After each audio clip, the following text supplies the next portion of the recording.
ബഹുമാനപ്പെട്ട ഉദ്ഘാടക ശ്രീമതി അപർണ രാജീവ്, ബഹുമാനപ്പെട്ട കമ്മീഷൻ അംഗം ശ്രീമതി രമ്യ വി ആർ, എൻ്റെ പ്രിയ സഹോദരനും സഹപ്രവർത്തകനുമായ ശ്രീ സജിൻ ലാൽ,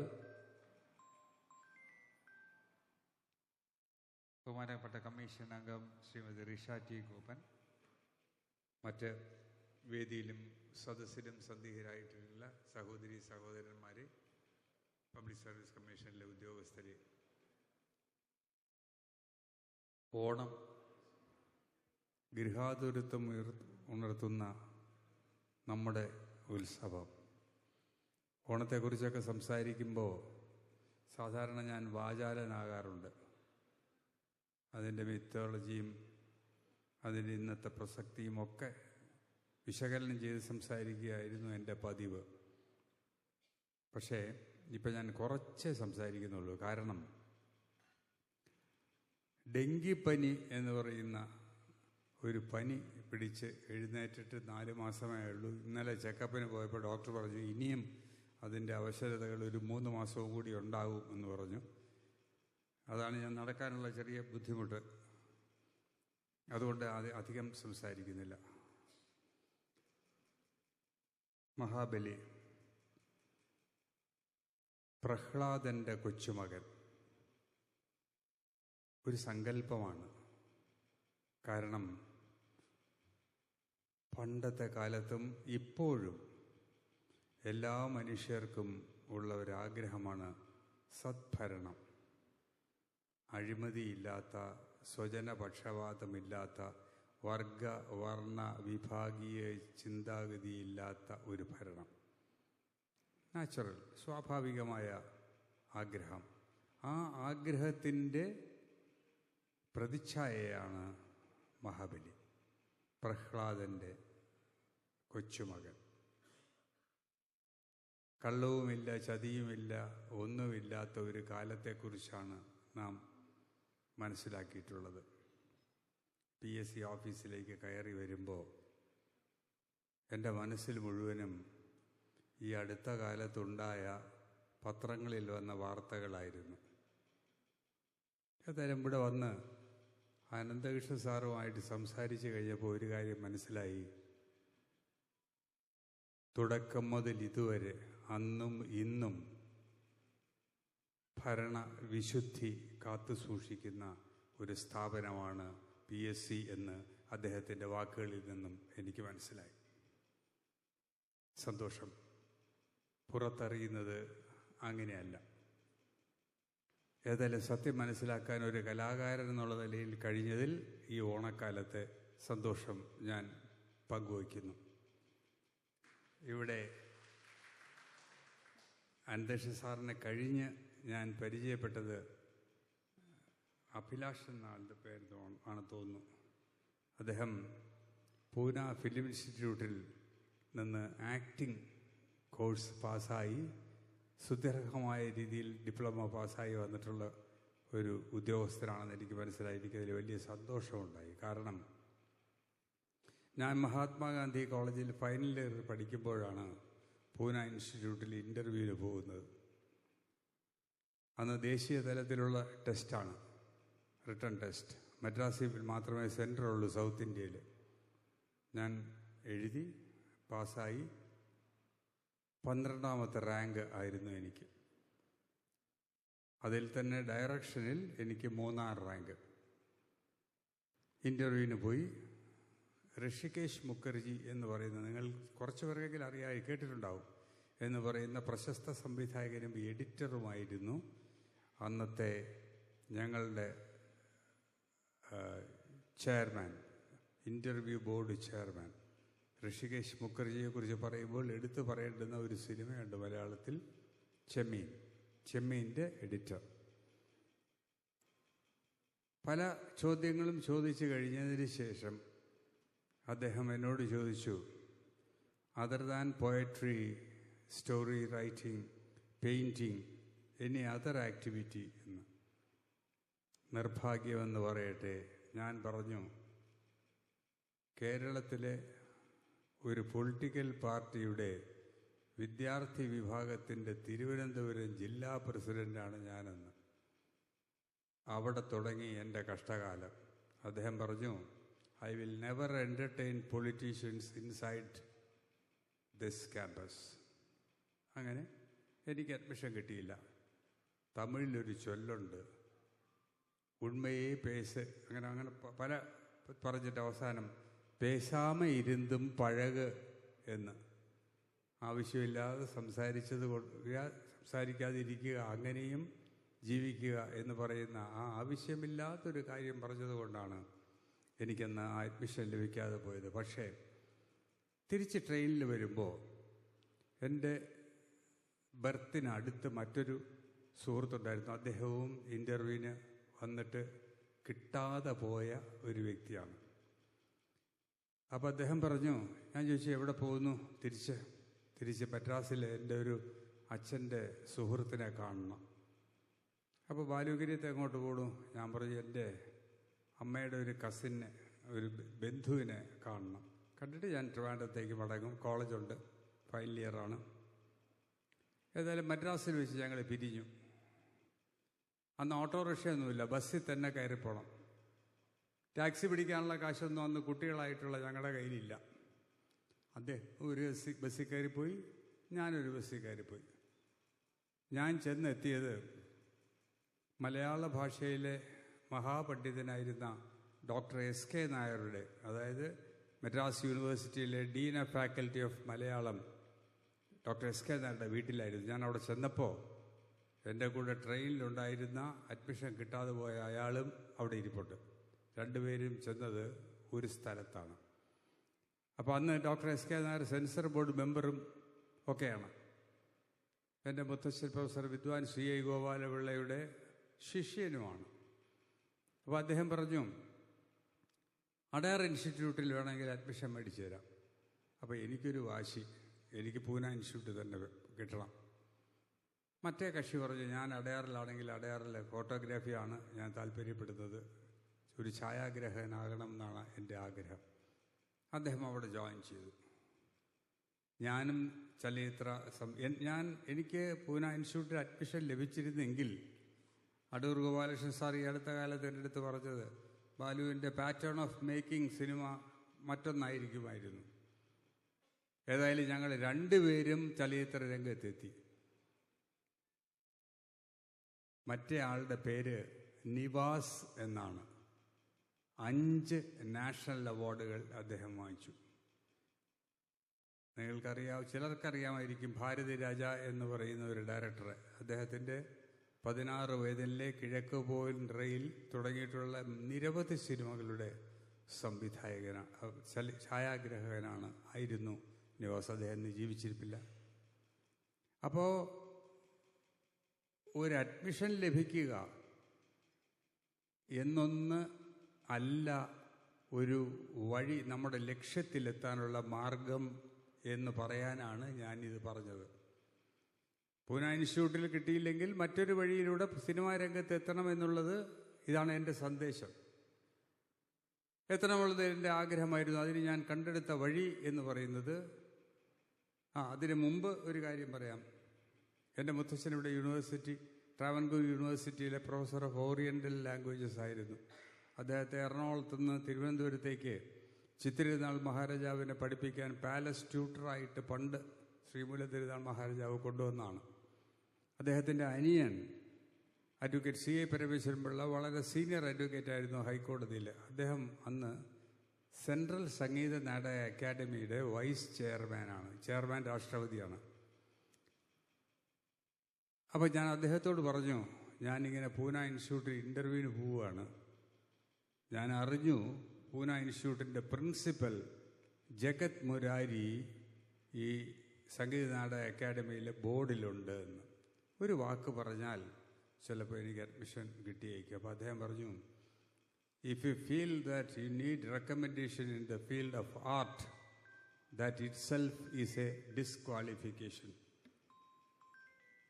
അദ്ദേഹം അത് പറഞ്ഞില്ല. കലയുടെ രംഗത്ത് ഉയർന്നു വരുവാനായി ഒരിക്കലും ഒരു റെക്കമെൻഡേഷൻ്റെ ആവശ്യമില്ല. അതുകൊണ്ട് തന്നെ ഞാൻ സിനിമയിലെത്താൻ ഒരു വഴി കണ്ടുപിടിച്ചു, പത്രപ്രവർത്തനം. വിദ്യാഭ്യാസം കഴിഞ്ഞ ഉടനെ ഞാൻ പല പത്രങ്ങളിലും ഒരു ലേഖകനാകാൻ വേണ്ടി ശ്രമിച്ചുവെങ്കിലും ആദ്യകാലങ്ങളിൽ കിട്ടിയില്ല. അതുകൊണ്ട് ഞാൻ തന്നെ സ്വന്തമായി ഒരു പത്രം തുടങ്ങി, ഞാനും എൻ്റെ ഒരു സുഹൃത്തും കൂടെ. അത് തുടങ്ങിയത് ഒരു ചലച്ചിത്ര പ്രസിദ്ധീകരണമാണ്. ആ പ്രസിദ്ധീകരണത്തിലൂടെ നീട്ടുന്നില്ല, ആ പ്രസിദ്ധീകരണത്തിലൂടെ ഞാൻ മലയാള സിനിമയിലെ നടീനടന്മാർ, നസീർ സാർ ഉൾപ്പെടെയുള്ള എല്ലാവരെയും പരിചയപ്പെടുകയും ആ പരിചയത്തിലൂടെ എന്നെപ്പോലെ പത്രപ്രവർത്തനത്തിലൂടെ വന്നതാണ് ബാലേന്ദ്ര മേനോൻ. ആ കാലഘട്ടമാണ് ഞാൻ പറയുന്നത്. സത്യനന്ദിക്കാട്, ബാലേന്ദ്ര മേനോൻ, ഞാൻ ഒക്കെ ഒരു കാലഘട്ടത്തിൽ വന്നവരാണ്. എൻ്റെ തൊട്ട് താഴെ വന്നാണ് പ്രിയദർശനും ഒക്കെ. എന്തായാലും ഞങ്ങൾ രണ്ടുപേരും പത്രപ്രവർത്തനത്തോടെ ചലച്ചിത്ര രംഗത്തെത്തി. അപ്പോൾ നമുക്കൊരു വിഷൻ ഉണ്ടെങ്കിൽ, നമുക്കൊരു നിശ്ചയം ഉണ്ടെങ്കിൽ, നമ്മൾ ഉദ്ദേശിക്കുന്ന വഴിയിൽ അല്ലെങ്കിൽ മറ്റൊരു വഴിയിലൂടെ ലക്ഷ്യസ്ഥാനത്ത് എത്താം എന്നുള്ളതിൻ്റെ ഒരു ഉദാഹരണമാണ് ഞാൻ. അതാണ് നിങ്ങൾ ഇപ്പോൾ ഇവിടെ ഇരിക്കുന്നവരെല്ലാവരും ഉയർന്ന ഉദ്യോഗസ്ഥരാണ്. ഇനി നിങ്ങൾക്ക് പറഞ്ഞു കൊടുക്കാനുള്ളത് കുട്ടികളോടാണ്, അടുത്ത തലമുറയോട്. അവർക്ക് പറഞ്ഞു കൊടുക്കാനുള്ള, അതായത് നമ്മുടെ ലക്ഷ്യത്തിൽ, അതായത് ഒരു NB മന്മഥൻ സാറ് എൻ്റെ പ്രൊഫസറായിരുന്നു. അദ്ദേഹം എൻ്റെ അടുത്ത് പറയും, ഒരു ദിവസം 2 മണിക്കൂർ പഠിച്ചാൽ മതി. ഒറ്റ ദിവസം 2 മണിക്കൂർ പക്ഷെ ആത്മാർത്ഥമായി പഠിക്കുന്ന ഒരു കുട്ടിക്ക് ഏറ്റവും ഉന്നതമായ മാർക്ക് വാങ്ങിക്കാൻ കഴിയുമെന്ന്. കറക്റ്റാണ്. വളരെ ഡെഡിക്കേറ്റഡ് ആയിട്ട് 24 മണിക്കൂർ പഠിക്കണമെന്നില്ല, പക്ഷെ പഠിക്കേണ്ട സമയത്ത് പഠിച്ചേ പറ്റൂ. മാതാപിതാക്കളുടെ സ്വപ്നം എന്ന് പറയുന്നത് മക്കളാണ്, അതിനപ്പുറമൊന്നുമില്ല. നമുക്ക് കുട്ടിക്കാലത്ത് നമുക്ക് മഹാബലിയുടെ കഥകൾ പഠിച്ചിരുന്ന കാലഘട്ടത്തിൽ, കുഞ്ഞായിരുന്ന സമയത്ത് നമുക്ക് നമ്മുടേതായിട്ടുള്ള സ്വപ്നങ്ങളുണ്ടാവും. കൗമാരമാവും മറ്റൊരു തലത്തിലേക്ക് ആ സ്വപ്നം മാറും. അത് കഴിഞ്ഞ് കുറച്ചുകൂടെ കഴിയുമ്പോൾ മറ്റൊരു തലത്തിലേക്കാവും. പിന്നീട് ഒരു അച്ഛനോ അമ്മയോ ഒക്കെ ആയി, അല്ലോ മുത്തച്ഛനോ ഒക്കെ ആവുമ്പോൾ നമ്മുടെ സ്വപ്നങ്ങളെല്ലാം അടുത്ത തലമുറയ്ക്ക് വേണ്ടിയിട്ടുള്ളതാവും. നമ്മളെ മറക്കും. ഇത് സത്യമാണിത്. അടുത്ത തലമുറ നന്നായിരിക്കണേ എന്ന സ്വപ്നം. ഏറ്റവും നല്ല പഠിക്കുന്ന കുട്ടിയായി, ഏറ്റവും ഉയർന്ന വിദ്യാഭ്യാസമുള്ള കുട്ടിയായി, ഏറ്റവും നല്ല ജോലി ലഭിക്കുന്ന കുട്ടിയായി തങ്ങളുടെ മക്കൾ വളരണമെന്ന് ആഗ്രഹിക്കാത്ത മാതാപിതാക്കൾ ആരും തന്നെയില്ല. അതുകൊണ്ട് കുട്ടികളോടൊന്ന് പറയാനുള്ളത്, മുറ്റത്ത് കത്തിച്ചു വച്ച നെയ്വിളക്ക് പോലെ ആയിരിക്കണം മക്കൾ മാതാപിതാക്കൾക്ക്. നിങ്ങളുടെ ആ വിളക്കിൽ നിന്നും വരുന്ന വെളിച്ചം, ആ നെയ്വിളക്കിൽ നിന്ന്, നിങ്ങളാകുന്ന നെയ്വിളക്കിൽ നിന്ന് വരുന്ന ആ വെളിച്ചം മാതാപിതാക്കളുടെ മനസ്സിൽ വീഴുമ്പോൾ അവരുടെ മനസ്സ് കുതിർത്ത് അത് വലിയ അനുഗ്രഹമായി, അനുഗ്രഹം മഴയായി നിങ്ങളുടെ ശിരസിൽ പതിക്കും. അത് നിങ്ങളുടെ ജീവിതത്തിലെ ഏറ്റവും വലിയ മഹാഭാഗ്യമായി ഭവിക്കും എന്ന്, ഇതാണ് എനിക്ക് പറയുവാനുള്ളത്. ഒരിക്കൽ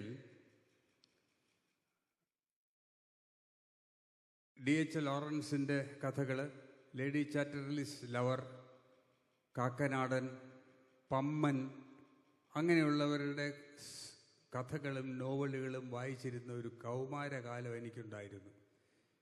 MT വാസുദേവൻ നായർ പിന്നീടാണ് MT സാറിൽ നിന്നും വ്യത്യസ്തമായി മാറിക്കൊണ്ടുള്ള കാക്കനാടൻ്റെ എഴുത്തുകളും വിലാസിനിയുടെ നോവലുകളും എല്ലാം ഇഷ്ടപ്പെട്ടിരുന്ന കാലം. അതിൽ തന്നെ പ്രത്യേകത കാക്കനാടനോടായിരുന്നു, പമ്മനോടായിരുന്നു. ആ പ്രായത്തിൻ്റെ ഒരു ടേസ്റ്റ്. ആ കാലത്താണ് ഞാൻ കഥകൾ എഴുതി തുടങ്ങിയത്. ഞാൻ അസുരൻ എന്ന് പറയുന്ന ഒരു കഥ മലയാള നാട് എന്ന് പറയുന്ന ഒരു വാരികയിൽ എഴുതി. ആദ്യത്തെ കഥയാണ്. പബ്ലിഷ് ചെയ്ത് വന്നപ്പോൾ ഏറ്റവും വലിയ ആഗ്രഹം, അന്നത്തെ കഥാകാരന്മാരുടെ ഏറ്റവും വലിയ ആഗ്രഹം, എഴുതി കഴിഞ്ഞാൽ 2 ആഴ്ച കഴിയുമ്പോൾ M. കൃഷ്ണൻ നായർ സാറിൻ്റെ സാഹിത്യ വാരഫലത്തിൽ ഒരു വരിയെങ്കിലും വരിക. അതൊരു മഹാഭാഗ്യമായിരുന്ന ഒരു കാലമുണ്ട്. Professor M. കൃഷ്ണൻ നായർ സാറിനെ കുറിച്ചൊക്കെ നിങ്ങളിൽ പലരും കേട്ടിട്ടുണ്ടാവും തീർച്ചയായും. അദ്ദേഹത്തിൻ്റെ സാഹിത്യ വാരഫലം ഏതായാലും 2 ആഴ്ച കഴിഞ്ഞപ്പോൾ സാഹിത്യ വാരഫലത്തിൽ എൻ്റെ ഒരു കൂട്ടുകാരൻ വിളിച്ചു പറഞ്ഞു, നിന്നെക്കുറിച്ച് ഒരു അര പേജ് എഴുതിയിട്ടുണ്ട് എം കൃഷ്ണൻ നായർ സാറ്. ഇത്രയും അപ്പോൾ എന്താ എഴുതിയിരിക്കണം, അത് നീ തന്നെ വായിച്ചു നോക്ക്. ഗംഭീരമായിട്ട് എഴുതിയിരിക്കുന്നു, അര പേജ്. അപ്പോൾ അദ്ദേഹം പിന്നീട്, ഈ പറഞ്ഞ ആൾ പിന്നീട് FACTയുടെ ചെയർമാനായി, നാഷണൽ ടെക്സ്റ്റൈൽ കോർപ്പറേഷൻ ചെയർമാനായി, വലിയ ഉദ്യോഗത്തിലൊക്കെ പോയ എൻ്റെ ഒരു കൂട്ടുകാരനാണ് ഡോക്ടർ GC ഗോപാലപിള്ള. അപ്പോൾ എന്തായാലും ഞാൻ ചെന്ന് പുസ്തകം വാങ്ങിച്ചു, മലയാള നാട്. അതിനകത്ത് എഴുതിയിരിക്കുന്നു, അന്ന് എൻ്റെ ശരിക്കുള്ള പേര് ബാലചന്ദ്രൻ എന്നാണ്. ബാലു കിരീത് എന്നുള്ളത് എന്നെ എഴുതാൻ വേണ്ടിയിട്ട് പിന്നെ പിൽക്കാലത്തിട്ട പേരാണ്, എൻ്റെ ഇട്ട പേരാണ്. അപ്പോൾ ഞാൻ ബാലചന്ദ്രൻ എന്ന പേരിലാണ് അത് എഴുതിയത്. അപ്പോൾ അദ്ദേഹം എഴുതി, ബാലചന്ദ്രൻ എന്ന പുതിയ എഴുത്തുകാരൻ്റെ അസുരൻ എന്ന കഥ ഞാൻ വായിച്ചു, മുഴുവനും വായിച്ചു. ഇപ്പോഴെനിക്കതിൻ്റെ ഓരോ വരിയും ഓർമ്മയുണ്ട്. പാളയം മാർക്കറ്റിൽ നിന്ന് രാത്രികാലങ്ങളിൽ മത്സ്യക്കച്ചവടം കഴിഞ്ഞ് മത്സ്യത്തൊഴിലാളികൾ, വിൽക്കുന്ന സ്ത്രീകൾ ശംഖുമുഖത്തേക്ക് നടക്കും. അപ്പോൾ അവരുടെ ശരീരത്തിൽ ഈ കുട്ടയിൽ നിന്ന് വീഴുന്ന മീനിൻ്റെ ചാറും അതിൻ്റെയൊക്കെ ദുർഗന്ധം ഉണ്ടാവും.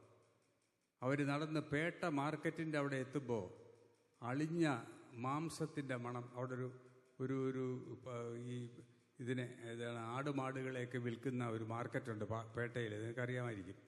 അതിൻ്റെ സ്മെല്ലും കൂടി രാത്രിയിലുണ്ടാവും. രണ്ട് സ്മെല്ലും കൂടെ സഹിക്കാനാവാത്ത ദുർഗന്ധമാണ്. ശ്രീ ബാലചന്ദ്രൻ്റെ കഥയിൽ ഇതിനേക്കാൾ വലിയ ദുർഗന്ധം അടിക്കുന്നു എന്ന്. ഇത് കൂടി ഒരു എഴുത്തുകാരന് എന്തെങ്കിലും കിട്ടാനുണ്ടോ? ഏതായാലും അവിടെയും ഞാൻ നിർത്തിയില്ല. എൻ്റെ എഴുത്ത് തുടർന്നുകൊണ്ടേയിരുന്നു. ഞാൻ കൂടുതൽ പറയുന്നില്ല, തുടർന്നുകൊണ്ടേയിരുന്നു. അതുകൊണ്ട് ലക്ഷ്യസ്ഥാനത്തെത്താൻ, ഈ ഓണക്കാലത്ത് പറയാനുള്ളത് ഒന്നേ ഉള്ളൂ, ലക്ഷ്യസ്ഥാനത്ത് എത്തുവാനായിട്ട് ദീർഘമായിട്ടുള്ള സമയമൊന്നും വേണ്ട. ലക്ഷ്യസ്ഥാനത്തെത്താൻ ആത്മാർത്ഥത, അതിനുവേണ്ടിയുള്ള പരിശ്രമം മാത്രം മതി എന്നുള്ളതാണ് ഈ ഓണക്കാലത്ത് എനിക്ക് പറയുവാനുള്ളത്. ഒരു കാര്യവും കൂടെ പറഞ്ഞുകൊണ്ട് നിർത്താം. ഒരിക്കൽ യൂണിവേഴ്സിറ്റി കോളേജിൽ, അന്നത്തെ യൂണിവേഴ്സിറ്റി കോളേജ് എന്ന് പറയുന്നത്, ഞാൻ പറയുന്നത് സ്വാതന്ത്ര്യത്തിന് തൊട്ട് മുമ്പത്തെ കാലഘട്ടമാണ്. അന്നത്തെ യൂണിവേഴ്സിറ്റി കോളേജ് എന്ന് പറയുന്നത് ഇന്നത്തെ ആർട്സ് കോളേജാണ്. തൈക്കാട് മോഡൽ സ്കൂളും ആർട്സ് കോളേജും ചേർന്നതാണ് അന്നത്തെ യൂണിവേഴ്സിറ്റി കോളേജ്. ഇന്നത്തെ യൂണിവേഴ്സിറ്റി കോളേജ് അന്ന് തിരുവിതാംകൂർ ഹൈക്കോടതിയായിരുന്നു. അന്നത്തെ ശ്രീമൂലവിലാസം ഹൈസ്കൂൾ, SMB ഹൈസ്കൂൾ എന്ന് പറയുന്നത് ഇന്ന് കോടതി കിടക്കുന്ന കെട്ടിടത്തിലായിരുന്നു. അതായത് യൂണിവേഴ്സിറ്റി ട്രാവൻകൂർ യൂണിവേഴ്സിറ്റിയുടെ യൂണിവേഴ്സിറ്റി കോളേജ് തൈക്കാട്ടും, തിരുവിതാംകൂർ രാജ്യത്തിൻ്റെ ഹൈക്കോടതി യൂണിവേഴ്സിറ്റി കോളേജ് കെട്ടിടത്തിലും ഇപ്പോഴത്തെ കോടതിയിൽ SMB സ്കൂളും കിടന്നിരുന്ന ഒരു കാലഘട്ടം. അപ്പോൾ എല്ലാ ദിവസവും ഒരു പ്രൊഫസർ, ഒരു മലയാളം പ്രൊഫസർ യൂണിവേഴ്സിറ്റി കോളേജിലേക്ക് നടന്നു വരുമ്പോൾ ഒരു പയ്യൻ വന്ന് 2 അണ ചോദിക്കും. അപ്പോൾ ഈ അധ്യാപകൻ അറിയാം ഈ വിദ്യാർത്ഥിക്ക് ഭക്ഷണം കഴിക്കാൻ പൈസയില്ല, ദാരിദ്ര്യമായ ഒരു ചുറ്റുപാടിൽ നിന്നാണ് വരുന്നത് എന്ന്. എന്തായാലും 2 അണ ചോദിച്ചുടനെ തന്നെ ഇദ്ദേഹം കൊടുക്കും. മഹാപിശുക്കനായിരുന്ന ഒരു അധ്യാപകനായിരുന്നു അത്. 2 അണ കൊടുക്കും. ഒരു ദിവസം മറ്റൊരു പ്രൊഫസർ, സംസ്കൃതത്തിൻ്റെ പ്രൊഫസറായിരുന്ന കുക്കിലിയ എന്നാണ്, അങ്ങനെ എങ്ങാണ്ടാണ് പേര്, അദ്ദേഹം ചോദിച്ചു, സാർ എന്തിനാണ് അവന് 2 അണ കൊടുക്കുന്നത്, പൈസ കൊടുക്കുന്നത്? അത് ഞാൻ കൊടുക്കുന്നത്, അവൻ 14ാമത്തെ വയസ്സിൽ എഴുതിയ കവിത ഇന്ന് BA ഓണേഴ്സിന് അവന് പാഠ്യവിഷയമായി വന്നിരിക്കുന്നു. 14 വയസ്സിലൊരു കുട്ടി എഴുതിയ കവിത അയാൾ BA ഓണേഴ്സിനെത്തിയപ്പോൾ അയാൾക്ക് തന്നെ പഠിക്കാനായിട്ട് പുസ്തകം, ഒരു ടെക്സ്റ്റായിട്ട് വന്നിരിക്കുന്നു. അതുകൊണ്ടാണ് കൊടുക്കുന്നത്. അപ്പോൾ പറഞ്ഞു, അവൻ കള്ള് കുടിക്കാനാണ് ഈ പൈസ വാങ്ങിക്കുന്നത്, അവൻ ഭക്ഷണം കഴിക്കാനല്ല, അവൻ്റെ മെയിൻ പരിപാടി കള്ളുകൂടിയാണ്. അത് കഴിഞ്ഞ് ഈ അധ്യാപകൻ പൈസ കൊടുക്കാതായി. ഞാൻ ഇത് പറയുന്നത് M കൃഷ്ണദാസ് സാറിൻ്റെ സാഹിത്യ പാരമ്പര്യത്തിലുള്ള പ്രസക്തമായ ഒരു ഭാഗമാണ് ഈ പറയുന്നത്, അദ്ദേഹത്തെക്കുറിച്ച് സൂചിപ്പിച്ചതുകൊണ്ട്. പിന്നെ പൈസ കൊടുക്കാതായപ്പോഴത്തേക്കും ഈ വിദ്യാർത്ഥി ഈ അധ്യാപകൻ്റെ അടുത്ത് പറഞ്ഞു, എല്ലാ അധ്യാപകരും പ്രൊഫസർമാരും കുതിരവണ്ടിയിലാണ് വരുന്നത്. ജഡ്ക എന്ന് പറയും, കുതിരവണ്ടിയിൽ. അന്ന് കാറൊക്കെ വളരെ കുറവാണ്, കാറൊന്നും ഇല്ല, കുതിരവണ്ടിയിലാണ് വരുന്നത്. സാറ് മാത്രം ഒരു വടിയും പിടിച്ച് ഇങ്ങനെ നടന്നു വരുന്നത് എന്താ? സാർ എന്തുകൊണ്ടൊരു കോടീശ്വരനായില്ല? 4 ഭാഷയിൽ സാറിന് പോസ്റ്റ് ഗ്രാജുവേഷൻ ഉണ്ടല്ലോ. അപ്പോൾ ആ അധ്യാപകൻ പറഞ്ഞു, ശിഷ്യസമ്പത്ത് ഒരു സമ്പത്താണെങ്കിൽ അതാണടാ, ഞാനാണടാ ഈ കോളേജിലെ ഏറ്റവും വലിയ കോടീശ്വരൻ. ഏറ്റവും കൂടുതൽ ശിഷ്യസമ്പത്തുള്ളത് എനിക്കാണെന്ന് പറഞ്ഞു. ആ അധ്യാപകൻ എൻ്റെ മുത്തശ്ശനും ആ ശിഷ്യൻ ചങ്ങമ്പുഴ കൃഷ്ണപിള്ളയുമായിരുന്നു. പലർക്കും മനസ്സിലായി കാണും, ചങ്ങമ്പുഴ കൃഷ്ണപിള്ളയുമായിരുന്നു. നമുക്ക് അറിയാവുന്ന കാര്യം അത് നമ്മുടെ മക്കൾക്കായാലും ശരി, കുഞ്ഞ് 1-ാം ക്ലാസ്സിലോ 2-ാം ക്ലാസ്സിലോ പഠിക്കുന്ന കുട്ടികളെ പഠിപ്പിക്കുന്നത് പോലും ഏറ്റവും പുണ്യമായ കർമ്മമാണ് അധ്യാപനം എന്നുകൂടി സൂചിപ്പിച്ചുകൊണ്ട്, അതായത് എത്രത്തോളം പേർക്ക് അറിവ് പകരുന്നുവോ അത്രത്തോളം നമ്മൾ സമ്പന്നമാകുന്നു എന്നുകൂടി സൂചിപ്പിച്ചുകൊണ്ട് ഞാൻ എൻ്റെ വാക്കുകൾ ചുരുക്കുന്നു. നിങ്ങൾക്ക് എല്ലാവിധ നന്മകളും ഈ വർഷമല്ല എല്ലാ ഓണത്തിനും ഉണ്ടാകട്ടെ.